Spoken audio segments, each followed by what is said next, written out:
Well, it's springtime, and that means pretty much the garden's in full bloom, from the beautiful hellebore that we've got dotted about, just leading you into the glorious Jardin de Brindley, to everything coming to life, all the bulbs, all the plants, all the flowers. And we're so excited this year. Obviously last year was the first year, so everything started off this big and it grew up beautifully, but we want to see, like, really this garden's going to come to life this year. Need to do a bit of prep. We've got to be out, we need to do the weeding. We haven't really weeded properly since last year. Now we've done the odd bits and bobs that we've had to do, but it's a case of now that we need to get stuck into it, get the grass cut, get everything ready for Karen and Shane so that they can see it and we can better plan what we're going to be doing, because we're still not finished up here yet in the garden yet. There's still lots of little bits that need to be done, so it's going to be an exciting few weeks. Talking about plants that were this big, this climbing rose was literally this big when it went in last year. It was tiny, and to see it the way that it is, look how far it's come. And we've had to cut this back as well because of how much it had bushed out to here, but it's already this far along the wall and it's all about to burst into bloom. So we can't wait to see it all coming to life, as with the rest of the garden, because there's so much going on. We've put so much in and we just want to see it alive this year. We want to see it, not the little plants that we had, we want to see the big things that we're going to end up with. And it's just going to be an exciting time. And Shane's experience in coming, he'll be able to help us look at splitting more plants and where we can place things, and obviously how to look after it properly. So it's going to be an exciting few weeks. But for today, it's going to be clearing the garden, weeding, cutting the grass, and just making it all look beautiful again for Karen and Shane coming. So let's crack on.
Well, what a day it's been. All three of us out here. It's been absolutely glorious weather, which is perfect if you were just sitting and lounging in the garden. But we're not sitting and lounging in the garden, are we, Terry? We're not. No. We're just Not enjoying this place yet. no. Sat there weeding it all. Yeah. And it has been a bit of a task. So Yeah. It's the first major weed it's had since last year, though, to be fair. yes. And it has been, we have done spot things, but it's obviously grew for the last 2 months in spring. And we just haven't had time to stay on top. Obviously, we're getting on with the 401 suite, so it's just been a case of this has had to wait till now. Yeah. To get it all sorted. So, yep, it's been a bit of a task, but we're pretty much halfway through getting it all weeded. And to be honest, the beds are looking fantastic, aren't they? All the stuff that's coming up. And like I say, we've got our beautiful... Now, this one isn't geranium, is it? Yeah, it's a type of geranium. Is it? Is this a Siberian one? I'm not too sure what it was called, but it was blue last year and it's come back pink. Is it not that one that's blue? No, because that's the light pink one. It's got the little light pink flowers. So do you think our soil composition's changed it possibly? Might have been. Don't we have a look on, see where it should be? Yeah, we'll have to check. But our choice here, it's coming and these smell absolutely amazing. They're so nice.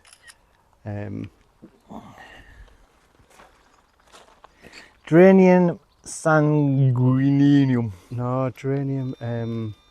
No? Bloody cranesbill it's called. And it is that colour. Oh, well. I'll see what this is I'm sure this is the Siberian one.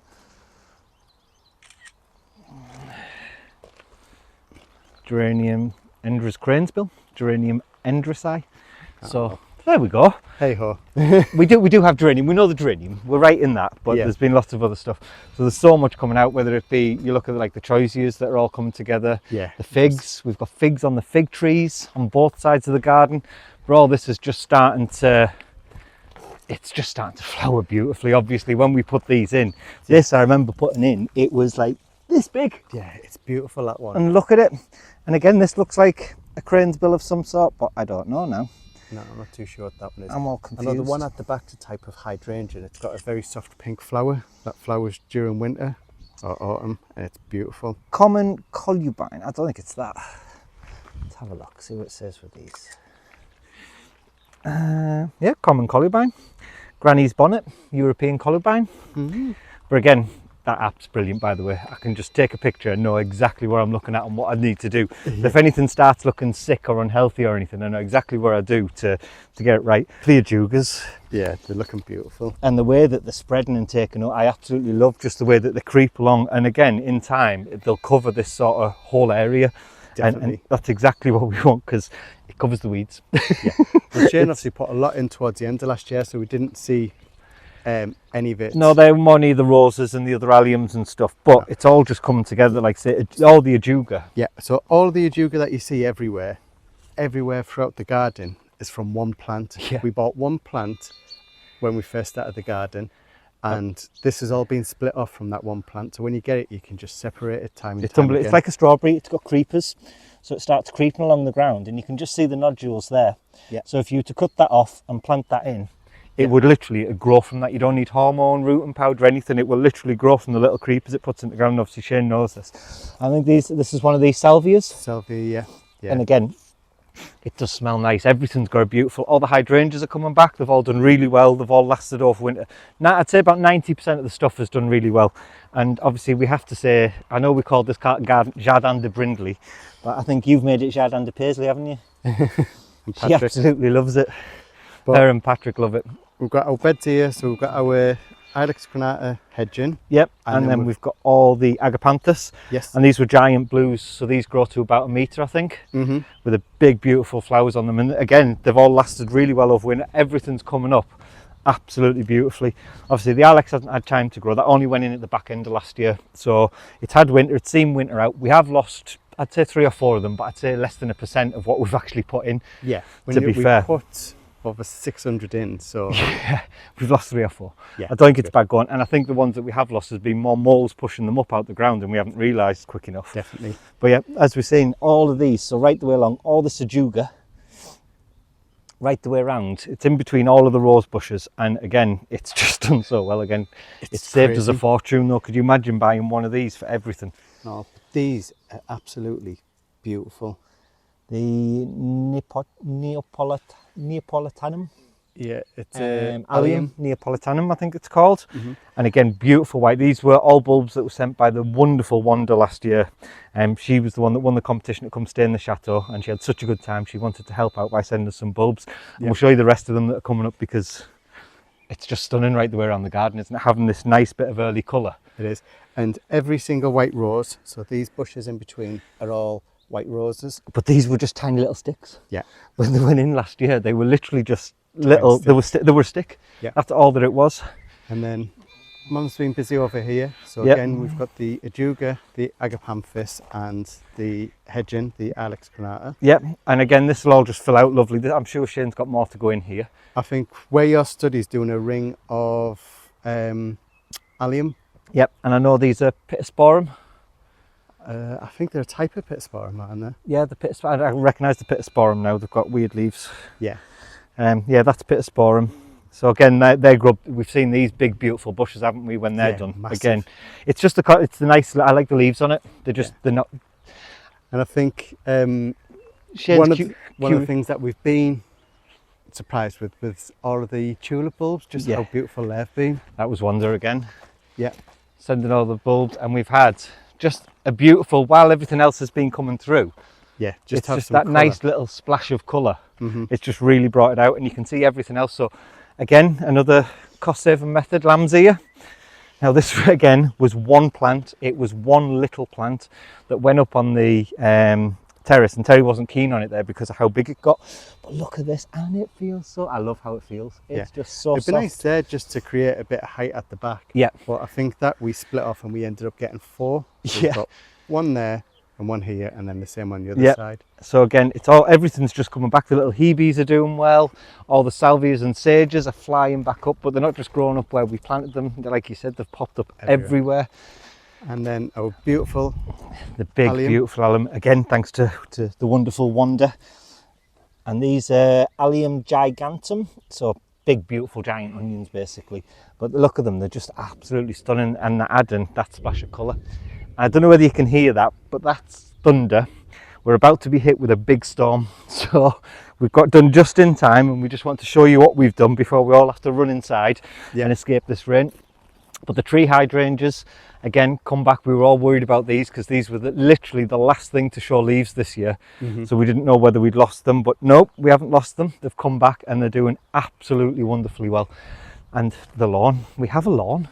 Yeah, well, it's getting there. Obviously, it's been a bit of a chore getting it sorted because a lot of our equipment has seen better days. Yeah.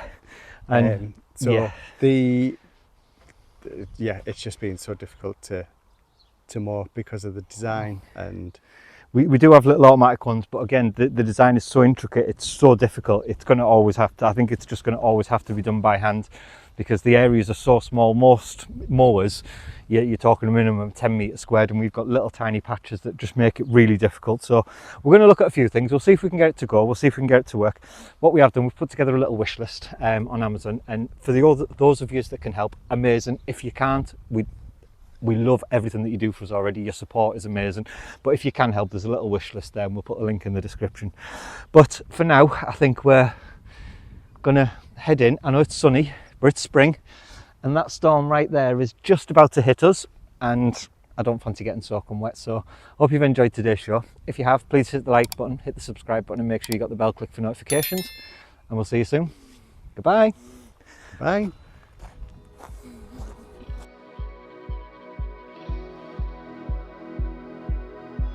If you'd like to be part of our journey and help restore the chateau, then please join us on Patreon, where you'll be part of our journey, receive a piece of the history, and get exclusive videos.